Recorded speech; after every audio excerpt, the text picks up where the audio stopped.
Bible में लिखा है कि परमेश्वर ने कहा कि हे सब परिश्रम करने वालों और बोझ से दबे हुए लोगों, मेरे पास आओ, मैं तुम्हें विश्राम दूंगा। बाइबल बताती है कि प्रभु यीशु मसीह आपका धर्म या जात बदलने के लिए नहीं आए, बल्कि बोझ से दबे लोगों को आराम देने और अनंत जीवन देने आए।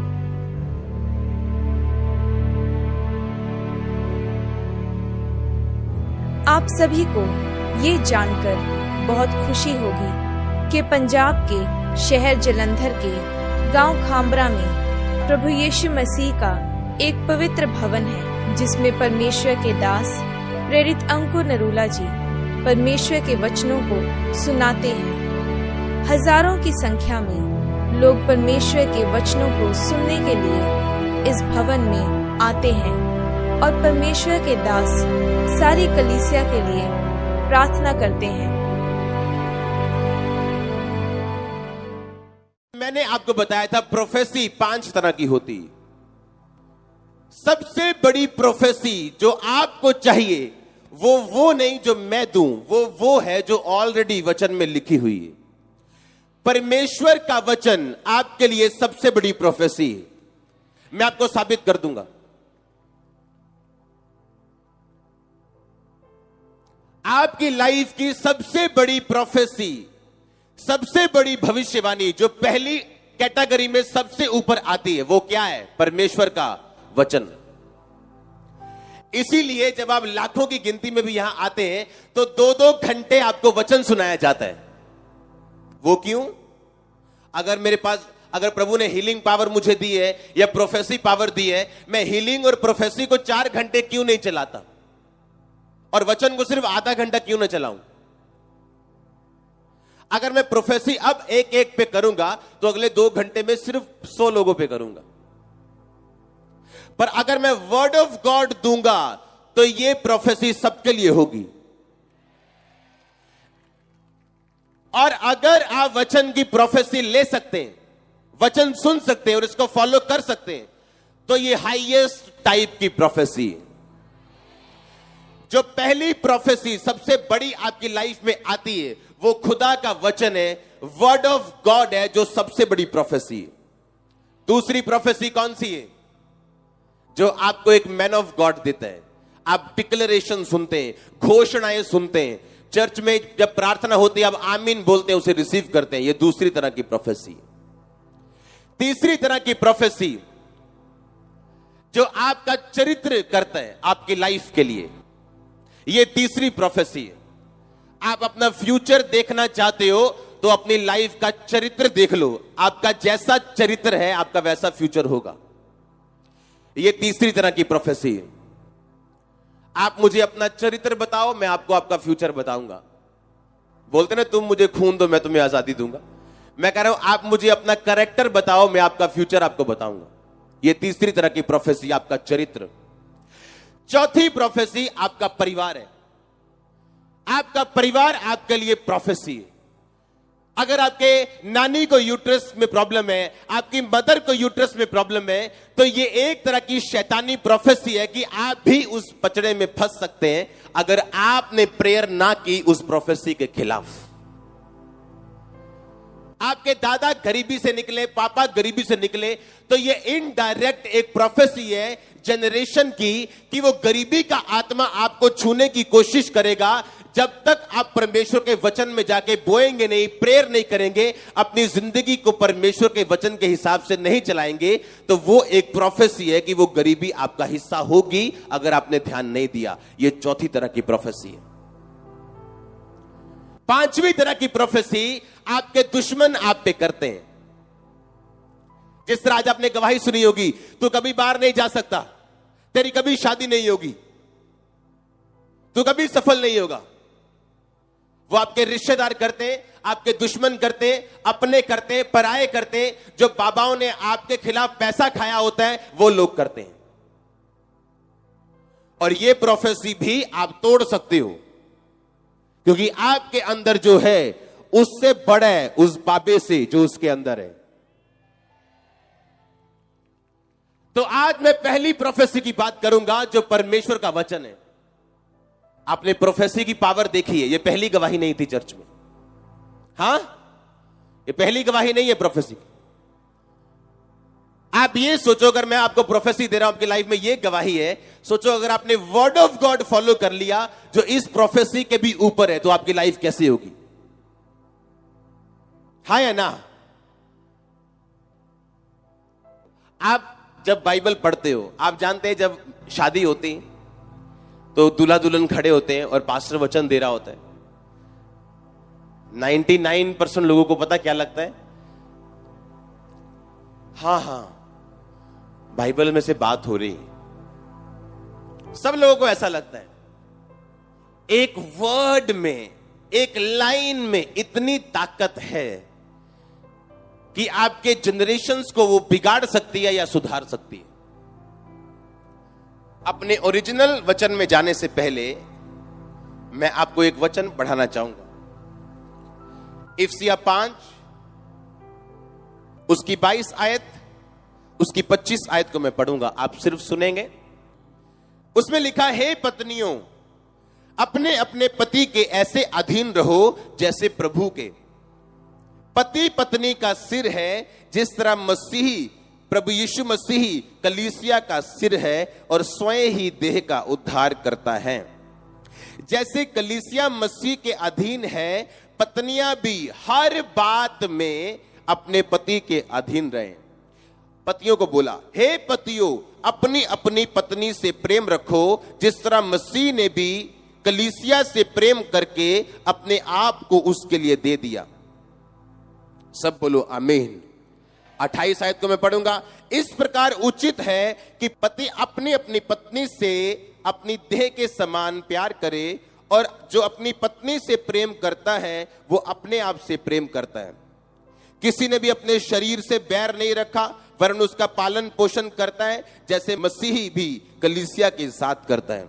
इस कारण मनुष्य अपने माता और पिता को छोड़कर अपनी पत्नी के साथ मिला रहेगा और वे दोनों एक तन होंगे। सब बोलो आमीन। आमीन। आपको लगता है ये वचन कितना सिंपल और कितना छोटा है?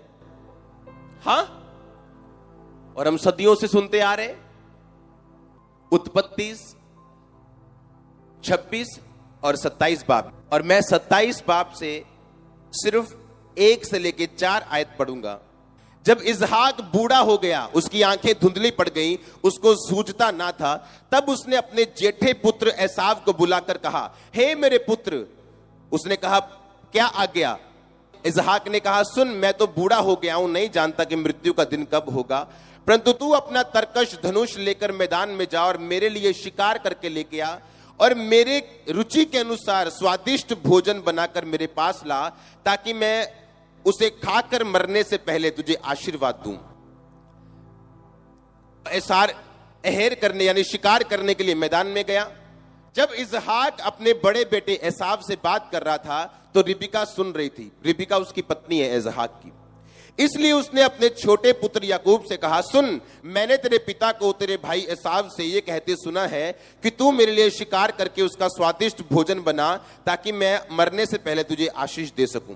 इसलिए हे मेरे पुत्र, मेरी आज्ञा मान, बकरियों के पास जाकर 2 अच्छे अच्छे बच्चे लेके आ, और मैं तेरे पिता के लिए खाना बनाऊंगी, तब तो अपने पिता के पास उसे ले जाना, ताकि वो मरने से पहले तुझे आशीर्वाद दे। याकूब ने कहा, सुन, मेरा भाई तो रुआर पुरुष है, यानी उसके शरीर पर बाल ही बाल हैं, और मैं रोमहीन, यानी मेरे शरीर के ऊपर बाल नहीं है।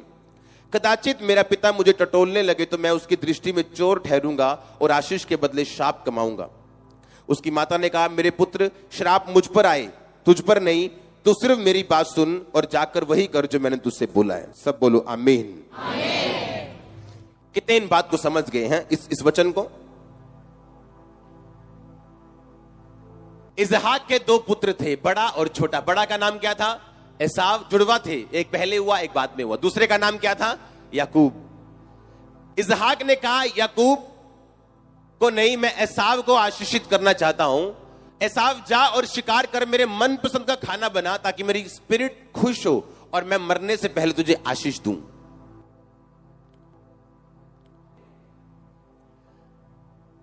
और उसकी पत्नी ये बात सुन रही थी। उसकी पत्नी जो थी वो याकूब से ज्यादा प्यार करती थी। और उसने कहा, याकूब तेरे बाप ने बड़े बेटे को आशीष देने के लिए बोला, अब तुम मेरे अनुसार कर, क्योंकि वो धुंधला था, उसकी आंखें दिखता नहीं था इसहाक को। तू ऐसा कर, तू खाना बना के लेके आ और मैं तुझे पिता के पास भेजूंगी। तेरे हाथों पर और गले पर मैं बकरी के बाल लगा दूंगी, ताकि वो तुझे जब टटोलने लगे तो उसे तेरा बड़ा भाई लगे, और इस तरह से तू आशीष अपने लिए लेके वापस आ जा। समझ आई कि नहीं? एक क्वेश्चन मैं आपसे करना चाहता हूं। आप जानते हैं लेडीज और बंदे क्या बोलते हैं? कई बार बंदे बोलते हैं, मैं अपनी पत्नी के साथ इसलिए हूं क्योंकि मेरे बच्चों की वजह से। हां, और पत्नियां बोलती है, मैं ਇਹਦੇ ਨਾਲ ਇਸ करके हां क्योंकि अपने बच्चियां दी वजह दे नाल ਅਸੀਂ इकट्ठे हैं।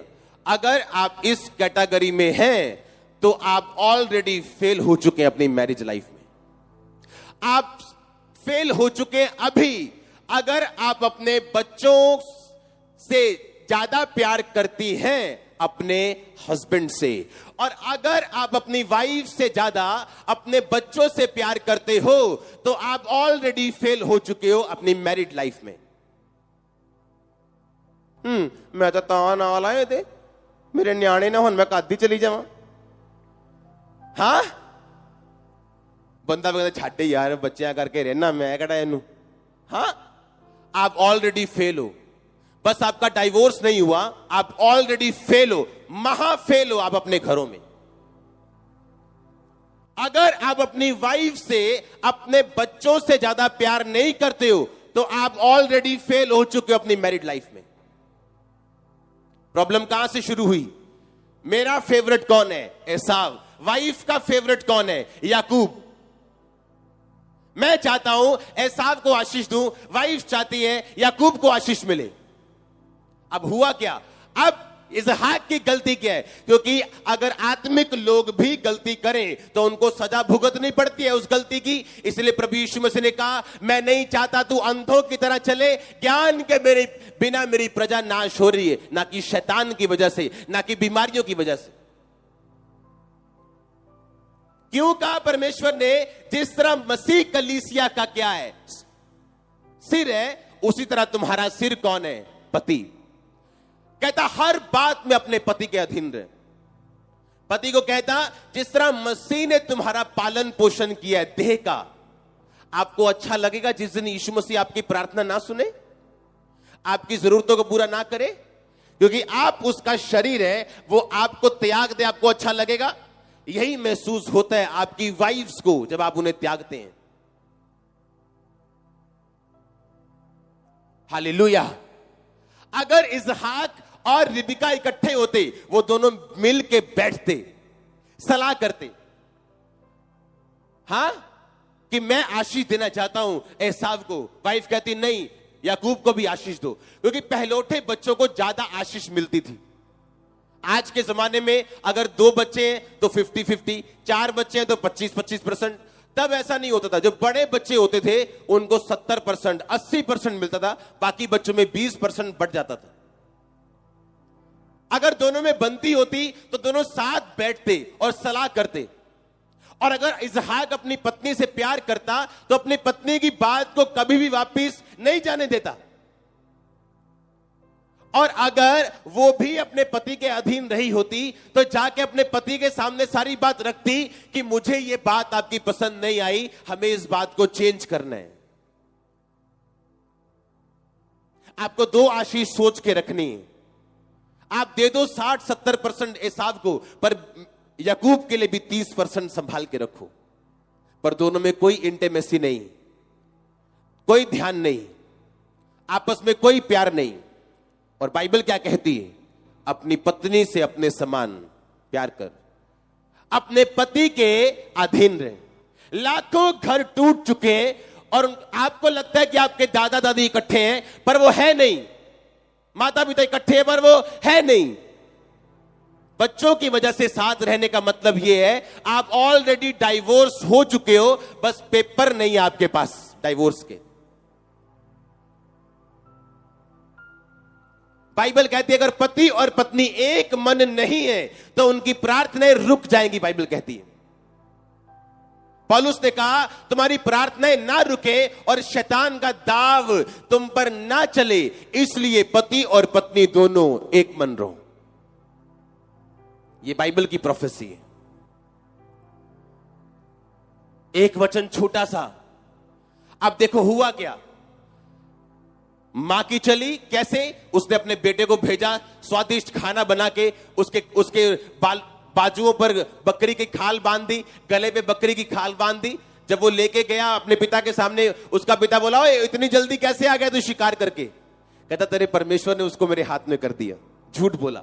उसने जब देखा टटोला, या ये तो वाकई मुझे बोल तो याकूब सा लगता है, पर इसके कपड़ों की स्मेल, जब उसने हाथ लगा के देखा बाजुओं पे कि ये तो बालों वाला पुरुष है, ये या एसाव ही है, तो उसको आशीष दी। जब एसाव आया मांस का वो लेके, तो उसने कहा मैं तो आशीष दे चुका हूं। और बाइबल कहती एसाव ने अपने मन में ठान लिया कि जब मेरे फादर की डेथ होगी मैं याकूब को भी मार दूंगा। उसकी वाइफ को फिर पता चला कि एसाव ने ऐसा सोचा, याकूब को भगाना पड़ा उसे अपने घर से। हाँ कि ना? भगाया कि नहीं भगाया?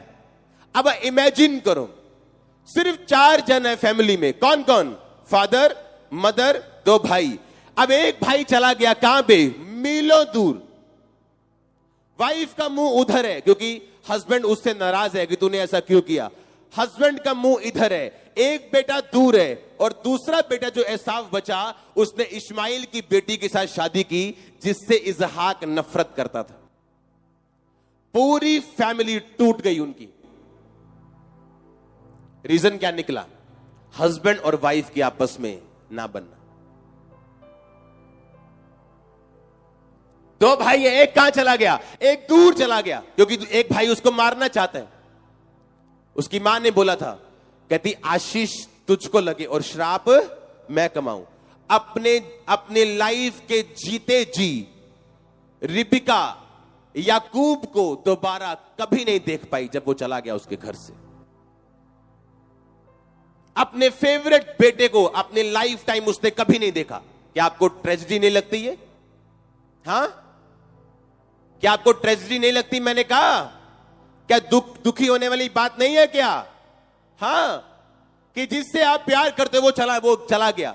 हस्बैंड से आपकी बनती नहीं, जिस बेटे के लिए किया वो बेटा दूर भेजना पड़ा, और जो बेटा दूसरा था वो दूसरे का दुश्मन है। अब वो बेटा ना तो बाप को बुला रहा है क्योंकि उसने इस्माइल की बेटी के साथ शादी की जो इसहाक नहीं चाहता था, वाइफ के साथ, मां के साथ बनी नहीं क्योंकि उसने छोटे भाई का साथ दिया। सारी फैमिली कचरा हो गई। रीजन क्या निकला? एक वचन तोड़ना। क्या था वो वचन?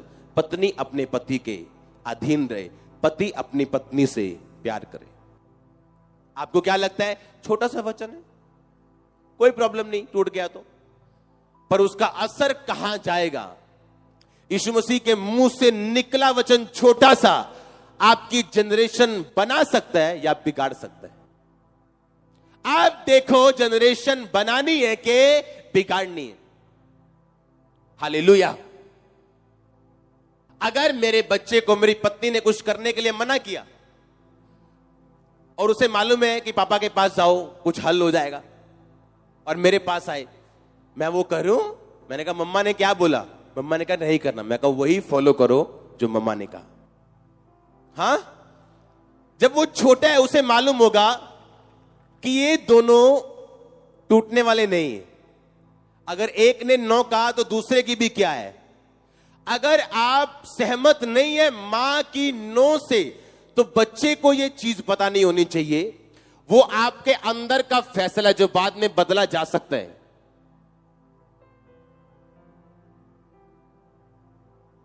बाप का फेवरेट ये है, मां का फेवरेट ये है, रखो फेवरेट, पर मां और बाप का नंबर 1 फेवरेट वो आपस में होने चाहिए, उनके बच्चे नहीं।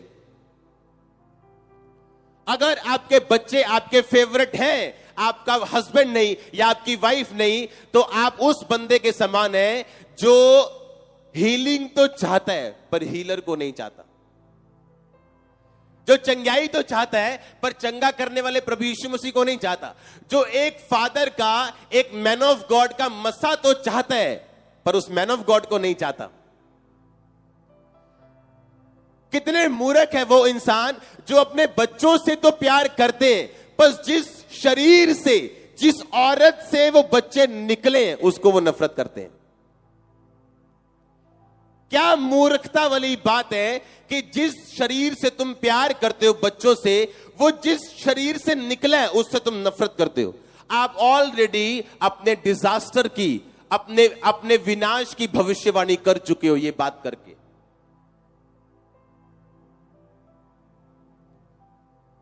जब दाई बच्चा पैदा नहीं करती तो दुखी होती है मां। हां, अंग पैर पेट फट जाता है, कई बार दर्द ज्यादा टाइम लगी रहती है, समझ नहीं आती। जब दाई होती है तो आसानी होती है। आपकी वाइफ आपके लिए दाई के समान है। आपको जो दर्शन प्रभु ने दिया, बंदों को, मेन को, जेंट्स को, मर्दों को, आप उस दर्शन से प्रेग्नेंट हैं और आपका हेल्पर आपकी वाइफ। आप बच्चा पैदा कर सकते हो विदाउट वाइफ, विदाउट हेल्पर, पर आप दुखी होकर करेंगे। इसलिए पौलुस ने कहा सिर्फ प्रार्थना करने के वक्त अलग हो और किसी भी बात के लिए नहीं। आमीन। और ये दो तरफा काम है, एक तरफा नहीं।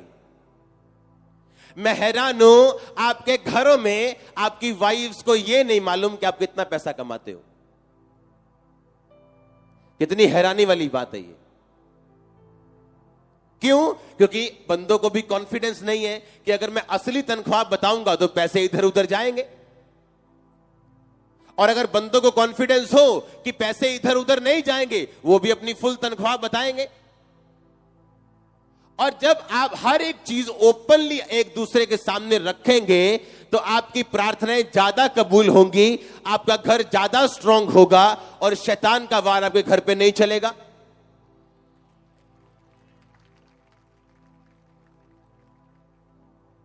एक गलती क्या थी वो? अपनी वाइफ के साथ कोई इंटीमेसी नहीं है, कोई प्यार नहीं है। मेरा फेवरेट कौन है? एसाव। हो सकता है एसाव उसको शिकार का मांस और शिकार का भोजन खिलाता हो, और जब वो रिबिका से बोलता हो खाना बनाई, ओ नहीं है मेरा बिजी है। जो चीजें आपको ग्रेट बनाती है वो क्या है? छोटी।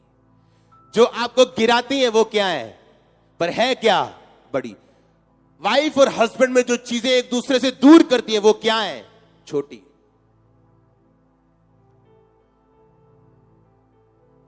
अगर मेरी वाइफ ने मेरे बेबी को ना बोला, वो मेरे पास आके उसे हां में तब्दील नहीं कर सकता। आमीन। वो ना ही है, और उसको मालूम है कि ये मम्मी ने कहा या पापा ने कहा, बात एक ही है। अगर मैंने ना बोला और मेरी वाइफ के पास वो मनाने के लिए गया या गई तो वो भी ना ही है। क्योंकि हम उससे जरूर पूछते हैं मम्मी ने क्या बोला था, या मम्मी बोलेगी पापा ने क्या बोला था। पापा ने नहीं बोला था तो नहीं है काके। हालेलुया। कितने मेरी बात को समझ रहे हैं? एक प्रोफेसी, वो क्या है प्रोफेसी? कि तुम अपनी पत्नी से प्रेम करो, तुम अपने पति के अधीन रहो, कुछ बातों में, कि सब बातों में, कुछ कुछ बातों में। हाँ, जब पेके की बात हो तो फिर तो मतलब फिर देखना तक नहीं, डंडा। ऐसे ही है कि सब बातों में, कि जब भाई की बात हो तब भी। हाँ, कि जब अपने भाई की बात औरत करती हो तब अधीनगी नहीं। हाँ, कि सब बातों में। कहता सब बातों में। आप जब एक दूसरे को समझते नहीं, आप औरत को नफरत दो, वो आपको नरक बना देगी। आप उसको लव दो, वो आपके घर को स्वर्ग बना देगी। हाँ, आपके ऊपर है आप क्या देना चाहते हो और क्या लेना चाहते हो। आप उसको बीज दो, वो बेबी पैदा कर देगी। हाँ, उसमें गुणा करने की शक्ति परमेश्वर ने दी है। हाँ या ना? अब बुद्धि आप में होनी चाहिए कि कौन सी बात हमें, हो सकता है आप किसी और बात पे सहमत हो और वो किसी और बात पे सहमत हो, पर आपकी जो बाइबल सामने खड़ी है वो एक ही बात पे सहमत है। और अगर आप दोनों क्रिश्चियन हैं तो आप बाइबल पे आके खड़े हो जाएंगे। हालेलुया। और इसीलिए तो क्रिश्चियन लोग मरते नहीं। क्यों? अगर एक का दिमाग और है और एक की सोच और है तो आप बाइबल पे आ जाओगे जो एक ही सोच पे है। इसीलिए अगर आपकी वाइफ क्रिश्चियन है और आप क्रिश्चियन हैं और दोनों आत्मा में बढ़ना चाहते हो तो आप ऑलरेडी स्वर्ग में हो।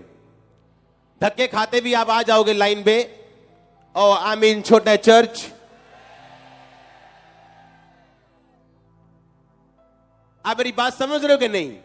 ये वर्ड की प्रोफेसी है, वचन की भविष्यवाणी है जो मैं आपको दे रहा हूं। एक छोटी सी बात जो हम मैरिजेस पे सुनते हैं पर कभी ध्यान नहीं दिया। एक छोटी सी बात जो हम बाइबल पढ़ते पढ़ते ऐसे ही गुजार जाते हैं और हमने कभी ध्यान नहीं दिया। इमेजिन करो एक आत्मिक जन। मैं आपको एक क्वेश्चन पूछना चाहता हूं।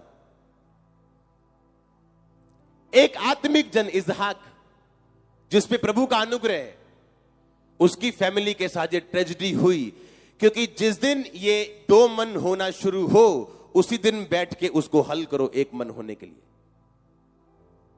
छोड़ो मत अपने पार्टनर को। आमीन।